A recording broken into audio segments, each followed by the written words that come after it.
بسم اللہ الرحمن الرحیم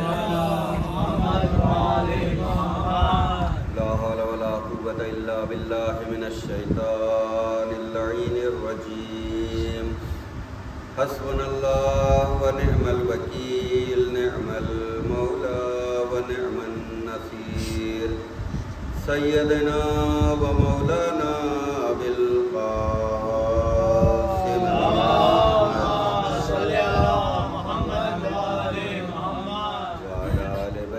الطيبين الطاهرين المعصومين المظلومين أما بعد فقد قال إمامنا زين العابدين عليه السلام الإمام يدعو إلى القرآن والقرآن يدعو إلى الإمام درود پڑھیں محمد اللهم صل على محمد وآل محمد۔ ہمارے اور آپ کے چوتھے امام زین العابدین علیہ السلام کے دو مختصر جملوں کی تلاوت کا شرف حاصل کیا ہے۔ آج شب اربعین ہے اور اس فرزند کی خدمت میں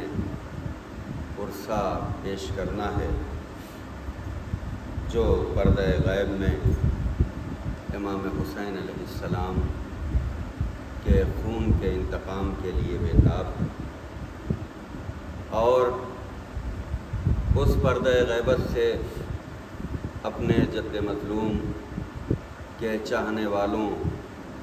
کے حق میں دعا گو ہے کہ کس طرح حسین کے چاہنے والے، کس طرح سید الشہداء کے چاہنے والے آج کربلا کی سرزمین پر حسین غریب کو پرسہ دینے کے لیے اس شہزادی کی خدمت میں جس نے حسین کو چکیاں پیس پیس کے پالا تھا، اس بیوی کی خدمت میں جس نے حسین مظلوم کو 3 دن کا بھوکا اور پیاسا شمر ملعون کے ہاتھوں ذبح ہوتے ہوئے دیکھا تھا۔ آج اربعین کا یہ اجتماع صرف کربلا ہی میں نہیں ہے، بلکہ امام حسین کی قربانی نے پوری دنیا کی زمین کو زمین کربلا بنا دیا ہے۔ کلو یوم عاشورا کلو ارضین کربلا۔ اصل میں کربلا ایک علامت ہے، ایک سمبل ہے، ایک پورا وہ نظام ہے جو باطل کو ہمیشہ شکست دینے کے لیے تیار رہتا ہے۔ دنیا میں چاہے جب بھی ظلم جو ہے سر اٹھائے گا، کربلا آگے بڑھ کر کے ان تمام مظلوموں کو راہ ثبات پر گامزن ہونے کی دعوت دیتا ہے۔ دیکھو 72 افراد نے اس دنیا کی سب سے بڑی طاقت کو ملیامیٹ کر کے رکھ دیا اپنے ارادوں کی بلندی سے، اپنے عزم و حوصلہ سے، اور اپنی اس اطاعت گزاری سے جو اپنے امام کے لیے ہونی چاہیے۔ کربلا کی عظمت اس لیے ہے کہ کربلا میں امام حسین علیہ السلام کے ساتھ وہ افراد نہیں تھے جو حسین کی ماننے والے نہیں۔ ہم حسین کو مانتے ہیں، حسین کی نہیں مانتے۔ کربلا میں وہ افراد تھے جو حسین کو بھی مانتے تھے اور حسین کی بھی مانتے تھے، اطاعت کی اس منزل پر تھے کہ فرزند رسول کی خدمت میں اپنی تلواروں کو توڑ کر کے جو ہے یہ کہا کہ فرزند رسول آپ کتنی بار بھی ہم سے کہیں کہ تم چلے جاؤ، لیکن ہم معرفت کی اس منزل پر ہیں کہ ہم واپس نہیں جا سکتے، اس لیے کہ جب عرفان حاصل ہو جاتا ہے تو لوگ جو ہے پلٹا نہیں کرتے، بلکہ اسی راہ پر جو ہے اپنی جان دے کر کے ہمیشہ ہمیشہ کے لیے جو ہے زندہ ہو جاتے۔ جیسا کہ میں نے بیان کیا، میں نے جیسا کہ تلاوت کا شرف جو حاصل کیا اپنے چوتھے امام کے ان جملوں کے ذریعے کہ امام ہمیشہ دعوت دے گا قرآن کو اور قرآن دعوت دے گا ہمیشہ جو ہے امام کو۔ اس حوالے سے مختلف جو ہے گفتگو کر چکے ہیں، لیکن آج جو ہے ہم جو ہے امام کے حوالے سے اس بیوی کے زبانی جو ہے وہ گفتگو کرنا چاہتے ہیں جس بیوی کا شوہر کائنات میں سب سے بہتر امام، سب سے افضل امام، جس کے ذریعے امامت کا سلسلہ چلا، یعنی ہمارے اور آپ کے پہلے امام حضرت علی ابن ابی طالب علیہ السلام۔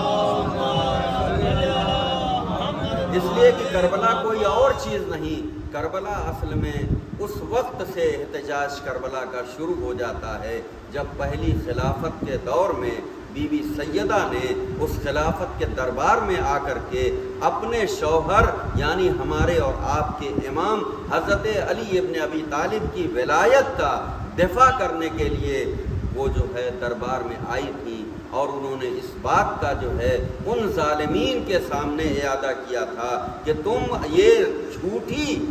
رسول سے منسوب کر کے جو حدیث بیان کر رہے ہو کہ ہم گروہ انبیاء نہ تو کسی کو وارث چھوڑتے ہیں، نہ کسی کو وارث بناتے ہیں، نہ کسی کے وارث ہوتے ہیں، تو میں تمہیں جو ہے قرآن سے جو ہے دلیل دینا چاہتی ہوں، اس لیے کہ قرآن ہی ہے جو ہماری صداقت کی گواہی دے گا، اور قرآن ہی ہے جو ہمارے بارے میں بتائے گا کہ ہم جو ہے سچے ہیں، اس لیے کہ کسی اور کو قرآن نے جو ہے سند نہیں دی۔ کونوا مع الصادقین کی سند جو ہے اگر قرآن نے دی تو اہل بیت کو دی، اور اگر جو ہے ان صادقین کی جو بنی نجران کے مقابل آئے تھے کوئی اور نہیں بلکہ یہی پنجتن پاک تھے، یعنی جناب فاطمہ تھے، جناب حسن تھے، جناب حسین تھے، مولا کائنات تھے، رسول خدا تھے، یہ صادقین کا ایسا مجمع تھا۔ قرآن جو ہے ان کی گواہی دے رہا ہے، کوئی اور جو ہے گواہی نہیں دے رہا ہے، کسی اور کی گواہی رد کی جا سکتی ہے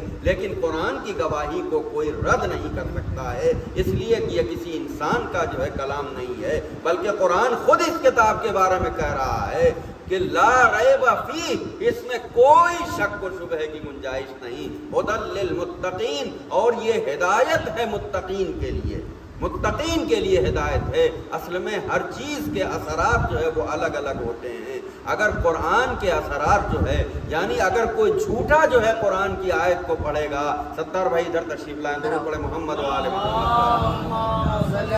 اگر کوئی جھوٹا جو ہے قرآن کی تلاوت کرتا ہے تو قرآن جو ہے اس جھوٹے پہ لعنت جو ہے پڑتا ہے، اس لیے کہ قرآن نے یہ اعلان کیا ہے الا لعنت اللہ علی القوم الکاذبین، جو جھوٹ بولنے والے ہیں ان پر جو ہے اللہ کی لعنت ہوتی ہے۔ اور جب قرآن کو جھوٹا کوئی پڑھتا ہے، کوئی سود لینے والا جو ہے اگر قرآن کو پڑھتا ہے تو وہ سود لینے والے پر قرآن جو ہے لعنت بھیجتا ہے، اس لیے کہ ربا کو قرآن نے حرام قرار دیا ہے۔ اگر کوئی صاحب نصاب جو ہے زکوٰۃ کو نہیں ادا کرتا ہے اور جب یہ آیت پڑھتا ہے وَآتُوا الزَّکَاۃَ تو قرآن جو ہے اس پہ لعنت بھیجتا ہے۔ کوئی شخص اگر خمس جو ادا نہیں کرتا ہے اور جب یہ آیت پڑھتا ہے وَخُمُسُهُ لِلَّهِ وَلِرَسُولِهِ وَلِذِي الْقُرْبَى وَالْيَتَامَى وَالْمَسَاكِينَ، تو وہ قرآن کی آیت جو اس پہ لعنت کرتی ہے کہ تم جو ہے خمس کی آیت تو پڑھ رہے ہو لیکن جو ہے خود جو ہے خمس نہیں دیتے ہو۔ اگر جو ہے حج جو ہے حج کے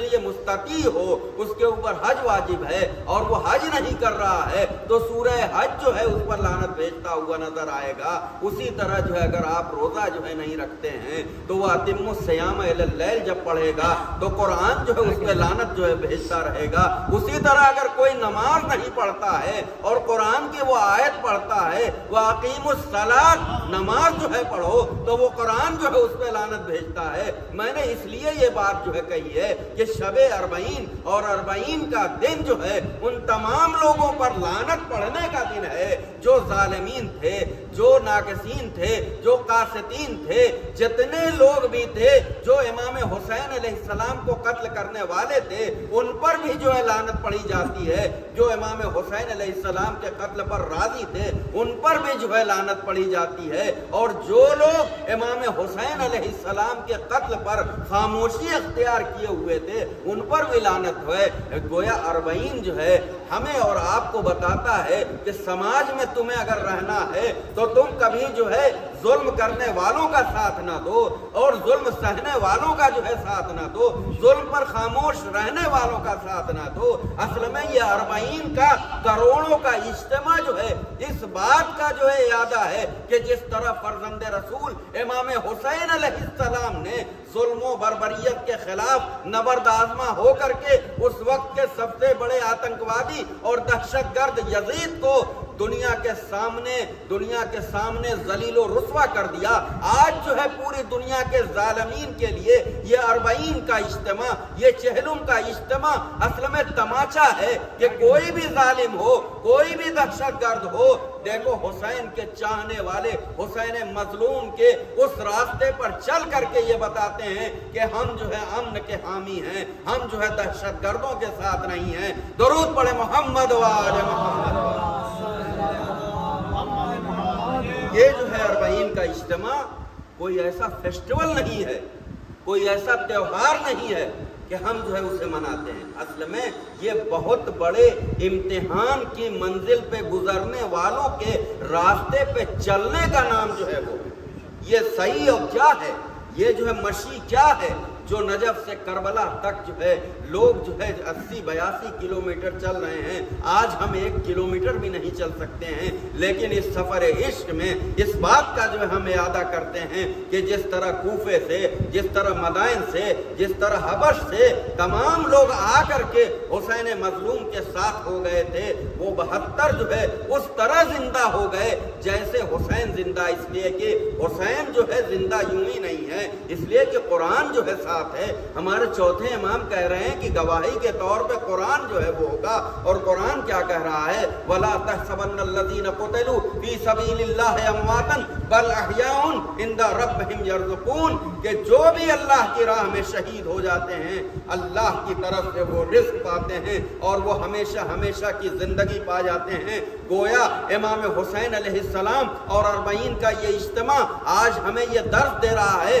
کہ تم بھی اگر شہادت کی منزل پر پہنچ جاؤ گے تو ہمیشہ ہمیشہ کے لیے زندگی پا جاؤ گے۔ اب آپ یہ سوال کریں گے کہ ہم تو جو ہے حسین کے ساتھ نہیں تھے، ہم تو زیارت میں پڑھتے ہیں یا لیتنی کنت معکم فافوز فوزا عظیما، کاش ہم کربلا میں ہوتے تو اس جو ہے عظیم مرتبے پہ فائز ہوتے، ہم اس سے محروم ہیں۔ تو ہمیں جو ہے امام محمد باقر علیہ السلام اور امام جعفر صادق علیہ السلام کی وہ حدیث جو ہے سہارا بن کے جو ہے سامنے آتی ہے، سہارا بن کے سامنے آتی ہے۔ صدیر کہتا ہے، پوچھتا ہے مولا زیارت کے، امام حسین علیہ السلام کی زیارت کے اتنے جو ہے فضائل آپ بیان کر رہے ہیں، میرے لیے یہ ممکن نہیں ہے کہ میں اتنی دور کا سفر کر کے اور زیارت کروں، لیکن میرے دل میں یہ خواہش ہے کہ میں بھی امام حسین علیہ السلام کا ضائع بن جاؤں۔ امام کہتے ہیں کوئی بات نہیں، ہمارے یہاں محرومی نام کی کوئی چیز نہیں ہے، ہمارے دامن میں جو ہے اتنا وسیع ہے ہمارا دامن کہ یہاں سے کوئی محروم نہیں جاتا ہے۔ تم اگر جو ہے کربلا نہیں پہنچ سکتے ہو تو کوئی بات نہیں، کربلا جو ہے جانے کی ضرورت نہیں، تم خلوص نیت سے اپنی چھت پہ چلے جاؤ، تم میدان میں چلے جاؤ، اپنے گھر میں جو ہے کونے میں جو ہے کھڑے ہو جاؤ اور اس کے بعد جو ہے امام حسین علیہ السلام کی زیارت پڑھ لو۔ دیکھو ہم وہ ہیں جو نیت کو دیکھتے ہیں، جو نیت کو دیکھتے ہیں، اگر نیت میں خلوص ہوگا تو